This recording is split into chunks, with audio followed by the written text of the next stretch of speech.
Spy camera કાંડ ખંડણીનો ખેલ। તોડબાજ bogus પત્રકાર પર કસાયો ગાળ્યો। રાજકોટમાં તબીબના સ્પાય કેમેરા કાંડમાં હવે ખંડણીખોર સામે એક્શન લીધી છે। ગુપ્ત સીસીટીવી કેમેરો લગાવી ડોક્ટરની અંગત પળોના વિડીયો વાયરલ કરવાની ધમકી આપી ખંડણી રૂપે ₹25 લાખની માંગણી કરવાના કેસમાં પોલીસે વધુ એક આરોપીની ધરપકડ કરી છે। નામાંકિત ડોક્ટરના ક્લિનિક પર લેબર રૂમની અંદર હોલ્ડરમાં ગુપ્ત સીસીટીવી કેમેરો લગાવી બાદમાં ડોક્ટરની અંગત પળોના વિડીયો વાયરલ કરવાની ધમકી આપી હતી। 25 લાખની માંગણી સામે 50,000 રૂપિયા મેળવી ગુનો આચરવામાં આવ્યો હતો। જે મામલે અગાઉ સાયબર ક્રાઇમની ટીમ દ્વારા BHMS તબીબ કમલ નાંઢાની ધરપકડ કરવામાં આવી હતી। પત્રકારના નામે બ્લેકમેલિંગનું રેકેટ। પોલીસના સકંજામાં રહેલો આરોપી અજયસિંહ ચુડાસમા છે, જે અગાઉ ઝડપાયેલા આરોપી ડોક્ટર કેતન નાંઢાનો મિત્ર છે અને ડોક્ટર કેતને જ તેનો વિડીયો આપી રૂપિયા પડાવવા માટે જાણ કરી હતી। આ પછી તેમણે પોતાના સત્યની ગર્જના અખબારના ભાગીદાર હિરેન મકવાણાનો સંપર્ક કમલ નાંઢા સાથે કરાવ્યો હતો। 4 લોકો સાથે મળી ડોક્ટર પાસે ₹25 લાખ ખંડણી માંગવાનું નક્કી કર્યું હતું। આ ખંડણી માંગવા હિરેન મકવાણા BHMS ડોક્ટર પાસે રૂબરૂ ગયો હતો। અજયસિંહ ચુડાસમા અગાઉ હિરેન મકવાણા સાથે રહીને સત્યની ગર્જના નામના અખબાર ચલાવતો હોવાનું સામે આવ્યું છે, તેમજ હાલ ડ્રાઇવિંગના વ્યવસાય સાથે સંકળાયેલો છે। પોલીસે આરોપીનો મોબાઈલ ફોન કબજે લઈ વધુ તપાસ હાથ ધરી છે। એનું નામ છે અજયસિંહ દોલુભા ચુડાસમા। આ વ્યક્તિ ડોક્ટર કમલ નાંઢા જે પહેલા પકડાયેલા આરોપી છે તેમના મિત્ર છે અને ડોક્ટર કમલ નાંઢા દ્વારા અમને એવું કહેવામાં આવ્યું હતું કે મારી પાસે એક ફરિયાદીના અંગત પળોનો વિડીયો છે જેને આપણે વાયરલ કરવાની ધમકી આપી અને તેની પાસેથી ખંડણી ઉઘરાવી શકીએ એમ છીએ। એટલે આ કામમાં અજયસિંહ દોલુભાએ કમલ નાંઢા સાથે મળી અને હિરેન મકવાણ કે જે અજયસિંહના પ્રેસ સત્યની ગર્જનામાં પાર્ટનર છે તે મળી અને હાર્દિક ડોડિયા આમાં 4 લોકોએ ટુકડી બનાવી અને કાવતરું રચી અને તેમની પાસેથી ખંડણી ઉઘરાવવાનો 49 વર્ષીય BHMS ડોક્ટરે મહિલા ડોક્ટરના એક તરફી પ્રેમમાં આખું તરકટ રચી સ્પાય કેમેરામાં તેના અંગત પળો કેદ કર્યા હતા। જો કે બાદમાં મહિલા તબીબના અન્ય તબીબ સાથે સંબંધો હોવાની જાણ થતા આરોપી તબીબે આ અંગત પળોના ફોટા વાયરલ કરવાના ઈરાદે મીડિયા કર્મીઓને શેર કર્યા હતા। ફરિયાદીના ક્લિનિકમાં લેબર રૂમની અંદર બલ્બ હોલ્ડરમાં એક સ્પાય કેમેરો ફિટ કરવામાં આવ્યો હતો, જે કેમેરાની અંદર મેમરી કાર્ડ ઇનબિલ્ટ કરવામાં આવ્યું હતું। જ્યારે પણ બલ્બ હોલ્ડરની સ્વિચ ચાલુ કરવામાં આવે ત્યારે તે સ્પાય કેમેરામાં રેકોર્ડિંગ ચાલુ થઈ જતું હતું અને મેમરી કાર્ડમાં તે સ્ટોરેજ થતું હતું। સ્પાય કેમેરા મારફતે ક્લિનિકના માલિક તબીબની અંગત પળોની વિડીયો ફૂટેજ સ્ટોર કરી હતી। આરોપીની ક્રાઇમ કુંડળી। સાયબર ક્રાઇમની પ્રાથમિક તપાસમાં આરોપી અજયસિંહ ચુડાસમા ગુનાહિત ઇતિહાસ ધરાવતો હોવાનું સામે આવ્યું છે। અજયસિંહ ચુડાસમા વિરુદ્ધ અગાઉ મારામારીના 3 ગુના, પ્રોહિબિશનના 2 ગુના તેમજ આર્મ્સ એક્ટ સહિતની કલમ હેઠળ 2 જેટલા ગુના નોંધાઈ ચૂક્યા છે। આમ અત્યાર સુધી આ કેસમાં 2 આરોપીઓની ધરપકડ કરવામાં આવી છે તેમજ હજુ પણ 10 જેટલા આરોપીઓની પોલીસ દ્વારા શોધખોળ કરવામાં આવી રહી છે। અજયસિંહ ચુડાસમા જે છે એમના વિરુદ્ધ મારામારી એટલે કે IPC સેક્શન 323, 326 જેવા 3 ગુનાઓ દાખલ છે, પ્રોહિબિશનના 2 ગુનાઓ દાખલ છે, આ ઉપરાંત આર્મ્સ એક્ટના 2 ગુનાઓ દાખલ છે અને તેમના પર એક વખત prevention of anti social activities act હેઠળ પણ કાર્યવાહી કરવામાં આવી છે। આ ઘટના દર્શાવે છે કે પોલીસે બોગસ પત્રકારો સામે સપાટો બોલાવ્યો છે। તેમાં હજુ અનેક નામો છે જેની પોલીસ શોધખોળ કરી રહી છે, ત્યારે પોલીસની કાર્યવાહીથી શહેરમાં ખંડણી માંગનારા હવે ફફડી ઉઠ્યા છે। રાજકોટથી અંકિત પોપટ, ન્યૂઝ 18 ગુજરાતી। ક્રિપ્ટોકરન્સીમાં રોકાણના નામે ઊંચું વળતર આપવાની લાલચે લાખોની ઠગાઈ। છેતરપિંડી કરતી ગેંગ અને બેંક એકાઉન્ટ પૂરા પાડનારા 6 આરોપીઓ જેલના સળિયા પાછળ ધકેલાયા।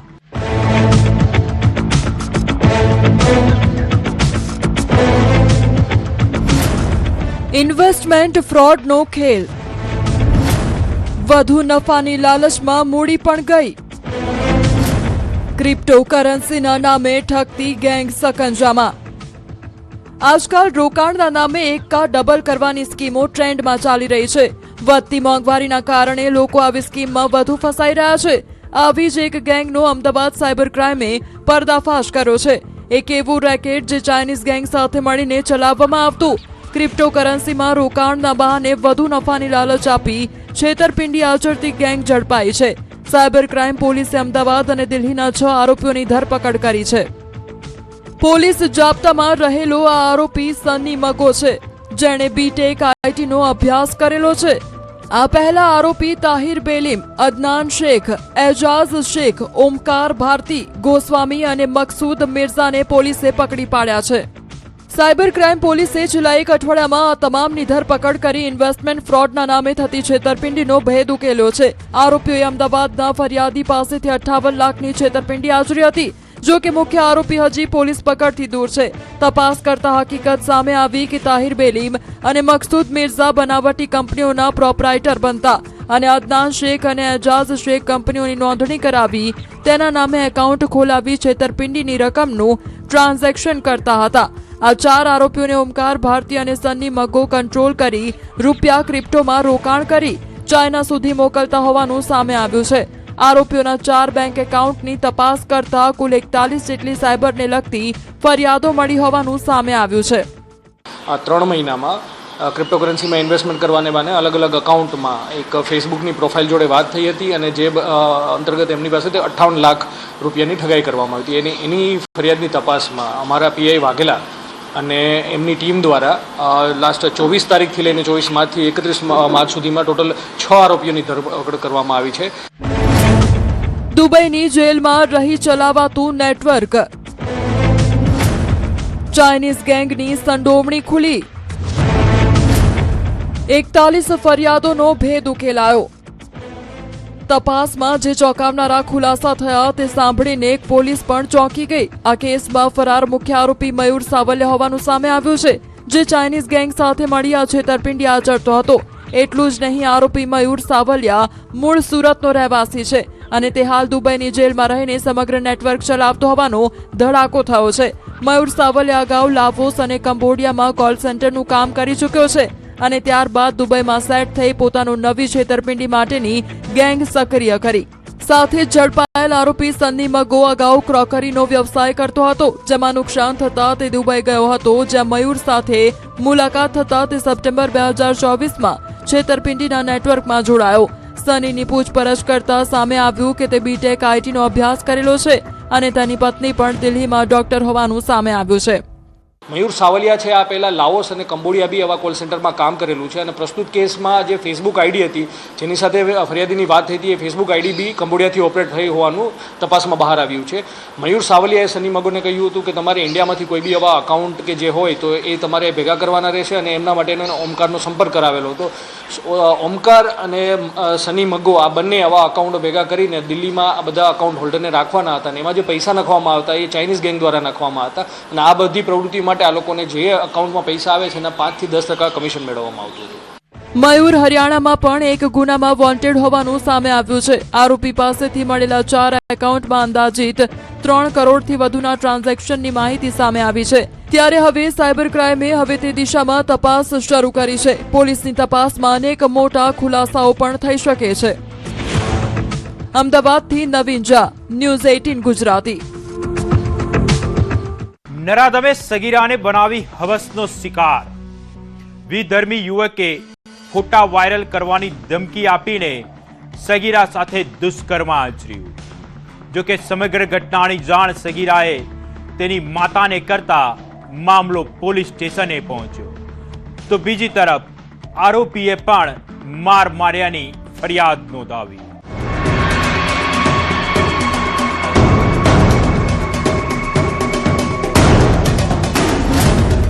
હવસનો ખેલ, સગીરા બની શિકાર. વિધર્મી યુવકે પ્રેમ જાળમાં ફસાવી. સભ્ય સમાજને કલંકિત કરતી ઘટના અમદાવાદથી સામે આવી છે. એક હવસખોર કે જેણે પોતાના ઘર પાસે રહેતી સગીરાને બનાવી હવસનો શિકાર, એ પણ 1 2 નહીં અનેક વાર આચર્યું દુષ્કર્મ. અમદાવાદના નિકોલમાં વિધર્મી યુવકે બ્લેકમેલ કરી સગીરાને પીખી નાખી. સગીરાની માતાને જાણ થતા સમગ્ર મામલો પોલીસ સ્ટેશને પહોંચ્યો હતો. પોલીસ સકંજામાં રહેલા આ આરોપીનું નામ વકીલ ખાન પઠાણ છે. આરોપીની નિકોલ પોલીસે પોક્સોના ગુનામાં ધરપકડ કરી છે. આરોપીએ તેના જ ઘરની નજીકમાં રહેતી એક સગીરાને પ્રેમ જાળમાં ફસાવી હતી અને ત્યારબાદ તેની સાથે પ્રેમ સંબંધ બાંધ્યો હતો. એટલું જ નહીં, નરાધમે તેની હવસની ભૂખ સંતોષવા માટે સગીરાનો ઉપયોગ કર્યો હતો. સગીરાને તેના મિત્રના ઘરે બોલાવી તેની સાથે શારીરિક સંબંધ બાંધ્યો હતો. એટલું જ નહીં, સગીરાના ફોટો વાયરલ કરવાની ધમકી આપી વારંવાર શરીર સંબંધ બાંધવાની માંગણી કરતા અંતે કંટાળીને સગીરાએ તેની માતાને આ બાબતની જાણ કરી. પોલીસે નરાધમ આરોપીને ઝડપી પાડ્યો છે. દીકરીને પોતાના એના ફોટા પાડીને ફોટા મંગાવીને અને પછી આ ફોટા પછી બીજાને વાયરલ કરી દેશે એવી ધમકી આપીને તેની જોડે બળજબરીપૂર્વક શરીર સંબંધ બાંધેલો હતો. જે બાબતની જે સગીર દીકરી છે એની માતાને ખબર પડતા એની માતાએ આ યુવકને પૂછતા યુવકે એની માતા જોડે પણ માથાકૂટ કરેલી હતી. જે બાબતે જે સગીર દીકરી છે એની માતાની યુવકની વિરુદ્ધમાં રેપ, પોક્સો તેમજ ITI મુજબની ગુનો દાખલ કરવામાં આવેલો છે. આરોપી તેના બાળકને લઈને સગીરાના ઘરે રમાડવા જતો હતો. તે દરમિયાન સગીરા સાથે બંનેનો સંપર્ક થયો હતો. જે બાદ આરોપી સગીરા સાથે વિડીયો કોલમાં પણ વાતચીત કરતો હતો અને વિડીયો કોલમાં સગીરાને કપડાં ઉતારવાની પણ ફરજ પાડતો હતો, જેના સ્ક્રીનશોટ તેના મોબાઈલમાં સેવ કરી લીધા હતા અને આ ફોટો વિડીયો વાયરલ કરી સમાજમાં બદનામ કરવાની ધમકી આપીને યુવતી સાથે શારીરિક સંબંધ બાંધવાની માંગણી કરતો હતો. સગીરાની માતાએ આ બાબતની જાણ અન્ય કેટલાક યુવકોને કરતા તેમણે યુવકના મિત્રને ઉસ્માનપુરા ઓફિસ લઈ જઈ આરોપીને પણ ત્યાં બોલાવ્યો હતો અને તેને માર માર્યો હતો. જે અંગે પણ આરોપીએ યુવતીની માતા સહિત 4 લોકો વિરુદ્ધ પોલીસ ફરિયાદ નોંધાવી. જે મામલે પણ પોલીસે 2 આરોપીની ધરપકડ કરી છે. યુવતીની જે સગીર દીકરી છે એની જે માતા છે એણે અન્ય એક કોઈ ગણેશ નામના વ્યક્તિને આ બાબતે જાણ કરેલી હતી, જેથી અન્ય કેટલાક લોકોએ જે આ આરોપી છે એનો ભાઈ છે ફરહાન એ ઘરે હતો, એને ઘરેથી લઈ જઈને ઉસ્માનપુરા લઈ ગયેલા હતા અને ત્યાં ઉસ્માનપુરા એ છોકરા જોડે માથાકૂટ કરેલી હતી અને એને માર મારેલો હતો. અને જે આરોપી છે વકીલ ખાન પઠાણ એ પોતે સાબરમતી સેન્ટ્રલ જેલ કોઈની સાથે ગયેલો હતો, ત્યાંથી પણ એને ત્યાં ઉસ્માનપુરા બોલાવીને એને ઉસ્માનપુરા ઓફિસમાં માર મારેલો હતો અને ત્યારબાદ એને અહીં આગળ નિકોલ મૂકી ગયેલા હતા. હિન્દુ સંગઠનનો પોલીસ સ્ટેશને હોબાળો. બનાવની જાણ થતાં જ મોટી સંખ્યામાં હિન્દુ સંગઠનના કાર્યકર્તાઓ નિકોલ પોલીસ સ્ટેશને પહોંચ્યા અને હોબાળો મચાવ્યો. હાલમાં પોલીસે આ 2 અલગ અલગ ફરિયાદ નોંધીને સમગ્ર મામલે વધુ કાર્યવાહી શરૂ કરી છે. આ ઘટના વાલીઓ માટે ચેતવણીરૂપ પણ છે કે આવા તત્વોને તમારા બાળકોથી દૂર રાખો. અમદાવાદથી ઋત્વિજ સોની, ન્યૂઝ 18 ગુજરાતી.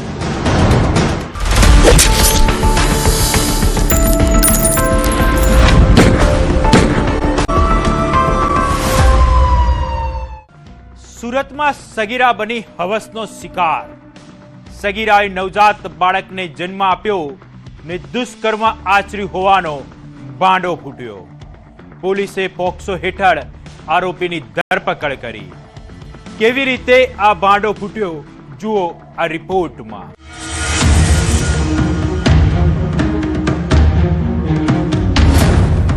નવજાત બાળકનો જન્મ થયો ને સગીરા સાથે દુષ્કર્મનો ભાંડો ફૂટ્યો. કોલ્ડ્રિંક્સમાં નશીલી દવા આપી બેભાન કરી. સુરત શહેરના અડાજણ વિસ્તારમાં એક ગંભીર અને ચોંકાવનારો બનાવ સામે આવ્યો, જેમાં 15 વર્ષીય કિશોરી સાથે દુષ્કર્મ આચરવામાં આવ્યું હોવાની ઘટના બનતા ચકચાર મચી ગઈ. આ બનાવ ત્યારે બહાર આવ્યો જ્યારે પીડિત કિશોરીએ નવજાત બાળકને જન્મ આપ્યો, જેના આધારે સમગ્ર મામલો પ્રકાશમાં આવ્યો અને અડાજણ પોલીસ સ્ટેશનમાં ફરિયાદ નોંધાઈ. પોલીસ તપાસ મુજબ 20 વર્ષીય પરિચિત યુવાને કિશોરીને વિશ્વાસમાં લઈ લગ્ન કરવાની લાલચ આપી હતી. બાદમાં આરોપીએ કિશોરીને પાલનપુર કેનાલ રોડ વિસ્તારમાં લઈ જઈ કોલ્ડ્રિંક્સમાં નશીલો પદાર્થ ભેળવી પીવડાવ્યું હતું. પીડિતાની મરજી વિરુદ્ધ વારંવાર શારીરિક શોષણ કર્યાનું સામે આવ્યું. એટલું જ નહીં, આ ઘટના અંગે કોઈને જાણ કરશે તો જાનથી મારી નાખવાની ધમકી પણ આપતા કિશોરી લાંબા સમય સુધી ભયમાં રહી. આ સમગ્ર ઘટનાનો ભેદ ત્યારે ખોલ્યો જ્યારે કિશોરીએ નવજાત બાળકને જન્મ આપ્યો. પરિવારજનોને જાણ થતાં તેઓએ તાત્કાલિક પોલીસનો સંપર્ક કર્યો, જેના આધારે અડાજણ પોલીસ દ્વારા પોક્સો કાયદા હેઠળ ગુનો દાખલ કરવામાં આવ્યો. જે બાદ પોલીસ એક્શનમાં આવી. અડાજણ પોલીસ સ્ટેશનના ઇન્સ્પેક્ટર VA જોગરાણા અને તેમની ટીમે આરોપીને ઝડપી લેવા તાત્કાલિક કામગીરી હાથ ધરી. સર્વેલન્સ સ્ટાફ દ્વારા ટેકનિકલ એનાલિસિસ અને હ્યુમન સોર્સિસના આધારે અલગ અલગ ટીમો બનાવીને તપાસ હાથ ધરી, જેમાં પોલીસને મોટી સફળતા મળી. અંતે આરોપી અર્પિત આનંદ પ્રકાશ ગુપ્તાને ઝડપી લેવામાં આવ્યો.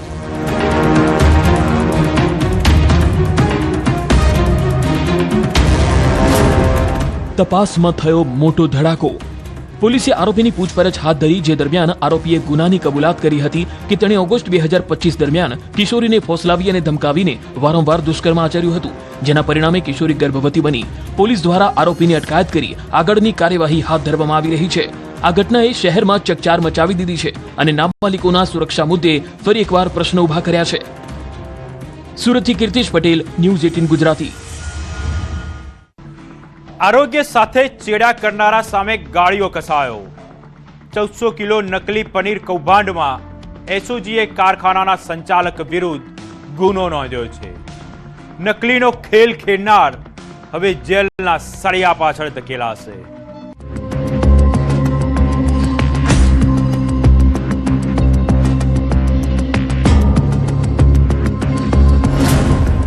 સફેદ ઝેર વેચનાર સામે એક્શન. ભેળસેળિયાઓ પર કાયદાનો ગાળિયો. નમૂનો ફેલ, હવે જેલના સળિયા પાછળ. સુરતનું નામ પડે એટલે અવનવી વાનગીઓ નજર સામે આવે. લોકો ચટાકેદાર વાનગીઓ ખાવાના શોખીનો છે, પરંતુ તેમને ક્યાં ખબર હતી કે તેઓ પનીરના નામે સફેદ ઝેર ખાઈ રહ્યા છે. પાંડેસરામાં ઝડપાયેલા 1400 કિલો શંકાસ્પદ પનીરના નમૂનાનો લેબોરેટરી રિપોર્ટ જાહેર થતા ચોંકાવનારી વિગતો સામે આવી. સુરત મહાનગરપાલિકાના ફૂડ વિભાગ દ્વારા કરવામાં આવેલ તપાસમાં પનીરનો આ જથ્થો સબસ્ટાન્ડર્ડ જાહેર કરવામાં આવ્યો. આ પનીરમાં કુદરતી મિલ્ક ફેટને બદલે ખતરનાક વેજીટેબલ ઓઇલ અને ઇન્ડસ્ટ્રીયલ એસિડના અંશો મળી આવ્યા છે, જે સુરતીઓના આરોગ્ય માટે ગંભીર ખતરો સાબિત થઈ શકે છે. આવા તત્વો સામે હવે પોલીસે કાયદાનો દંડો ઉગામ્યો છે. એસઓજીએ દાખલારૂપ કાર્યવાહી કરી કારખાનાના સંચાલક મહેશકુમાર શર્મા વિરુદ્ધ બીએનએસ કલમ 274, 275 અને 318(4) હેઠળ ગુનો નોંધ્યો છે. પાંડેસરા પોલીસ સ્ટેશન વિસ્તારમાં 3/3/2026ના રોજ એસઓજીએ ફૂડ સેફ્ટી ઓપરેશન સાથે રાખી 1400 કિલોગ્રામ પનીર જેનો જથ્થો સીઝ કરાવેલો હતો. એનો જે આરોપી જે છે મહેશકુમાર પૂર્ણાશંકર શર્મા, અને આ જથ્થો જે સીઝ કરેલો એના નમૂના લેવામાં આવ્યા હતા અને ત્યારબાદ એને લેબોરેટરી માટે મોકલવામાં આવ્યા હતા. આજે એનો જે નમૂનો જે છે એ સબસ્ટાન્ડર્ડ જાહેર થતાં એસઓજી દ્વારા 274, બીએનએસ 275 અને બીએનએસ 318(4) કલમ મુજબ મહેશકુમાર શર્મા વિરુદ્ધમાં ગુનો દાખલ કરવાની તજવીજ હાથ ધરેલ છે. પામોલિન તેલ, ઇન્ડસ્ટ્રીયલ એસિડથી બનતું પનીર. એસઓજીની તપાસમાં સૌથી ભયાનક ખુલાસો એ થયો કે આ પનીર બનાવવા માટે ફૂડ ગ્રેડ એસિડને બદલે કારખાનાઓમાં વપરાતા ઇન્ડસ્ટ્રીયલ ગ્રેડ એસિટિક એસિડનો ઉપયોગ કરવામાં આવતો. સામાન્ય રીતે દૂધ ફાડવા માટે લીંબુના ફૂલ અથવા સાઇટ્રિક એસિડ વપરાય છે, પરંતુ ખર્ચ ઘટાડવા માટે આરોપી મહેશ શર્મા કેમિકલ યુક્ત એસિડ વાપરતો હતો. આ એસિડનું સેવન કરવાથી લાંબા ગાળે કિડની ફેલ થવી અને આંતરડાના કેન્સર જેવી જીવલેણ બીમારીઓ થઈ શકે. સુરત મનપાના ફૂડ સેફ્ટી ઓફિસરના જણાવ્યા અનુસાર 3 માર્ચના રોજ પાંડેસરાની ભીડભંજન સોસાયટીમાંથી લેવામાં આવેલા પનીરના સેમ્પલ પબ્લિક હેલ્થ લેબોરેટરીમાં ફેલ થયા. રિપોર્ટમાં સ્પષ્ટ થયું કે પનીરમાં મિલ્ક ફેટનું પ્રમાણ ખૂબ ઓછું છે. તેના બદલે વેજીટેબલ ઓઇલ મોટા પ્રમાણમાં ભેળવવામાં આવ્યું હતું. તેનો પૃથ્થકરણ અહેવાલ સબ સ્ટાન્ડર્ડ માલમ પડેલ છે. જે પનીરમાં બીઆર રેડિંગ મિલ્ક ફેટનું પ્રમાણ ઓછું માલમ પડેલ છે તથા બીઆર રેડિંગ વધુ અને બીટાસિટેરોલ 1000 એટલે કે વેજ ઓઇલનું પ્રેઝન્ટ માલમ પડેલ છે, એટલે કે સબ સ્ટાન્ડર્ડ જાહેર થયેલ છે. હવે આગળની FSS એક્ટ મુજબની આગળની કાર્યવાહી કરવામાં આવશે. પનીર ખરીદનારા સામે તપાસનો સખંજો. એસઓજીએ દરોડા દરમિયાન ફેક્ટરીમાંથી 28 લાખ રૂપિયાથી વધુની કિંમતની હાઈટેક મશીનરી જપ્ત કરી. આરોપી મહેશ શર્મા છેલ્લા 2 વર્ષથી સુરતના અલગ અલગ વિસ્તારોમાં આ નેટવર્ક ચલાવતો હતો. અગાઉ ગણેશનગરમાં અને હવે પાંડેસરામાં તેણે મોટો પ્લાન્ટ નાખ્યો હતો. દરરોજ અંદાજે 400 કિલો નકલી પનીર બનાવીને સુરતની નાની ડેરીઓ અને લારી ગલ્લા ઉપર સપ્લાય કરવામાં આવતું. ત્યારે હવે મનપા આ પનીર ખરીદનાર ડેરીઓ અને હોટલો સામે પણ તપાસનો સકંજો કસશે. પોલીસે આરોપીની વધુ પૂછપરછ હાથ ધરી છે અને આ ગેરકાયદેસર પ્રવૃત્તિ પાછળ કોઈ મોટું નેટવર્ક કાર્યરત છે કે નહીં તે દિશામાં તપાસ તેજ કરી છે. લોકોને આગળની તપાસ એવી રીતે ચાલશે કે આ લોકો છૂટક 220 રૂપિયામાં વેચતા હતા. એ રાધેશ્યામ ડેરી, ધર્મરાજ ડેરી, ઓમ સાંઈ ડેરી અને રાજકમલ ડેરી, આ ડેરીની પણ તપાસ થશે અને સંચાલકોની પણ તપાસ થશે અને આગળની કાર્યવાહી